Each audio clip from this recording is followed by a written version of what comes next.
Et dans ce cadre-là, on a nommé l'exemple de la marche de recul que nous avions donc à Guerre, entre autres, entre donc la 2x2 et Miss Buffet et toute la bande, quoi.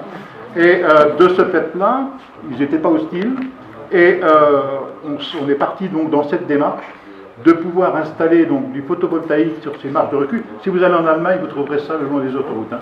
Ils sont plus malins que nous, il y a longtemps qu'ils les ont. De manière à mettre du photovoltaïque à terre donc, sur ces marches de recul qui ne servent à rien, qui sont gelées. Et on irait sans doute avec une proposition d'autoconsommation avec Miss Buffet, hein, qui est quand même un gros consommateur d'électricité. Donc c'est un projet qu'on va certainement pouvoir travailler ensemble. Et nous on reçoit demain le préfet à Guerre. D'accord. Je m'en parlerai.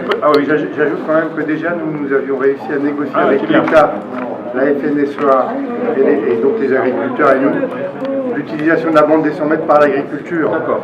Et qu'il y a des cultures qui sont faites, vous regardez quand vous passez, parce que c'était de l'espace foncier mort, d'une part, et on a rétrocédé par un bail le terrain à un agriculteur qui nous avait vendu du terrain. Donc il y avait un juste retour des choses vers l'agriculture. Donc ça s'inscrit aussi dans la bonne utilisation de la bande. Dans cet ordre d'idée, quand Flo est arrivé tout à l'heure, il dit qu'on passe souvent sur la 2x2, mais on ne voit pas grand-chose. Et ça, c'est aussi les services de l'État par rapport au marché. Ça, on a un projet là-dessus de... Ah, au travail. C'est vrai. Hein.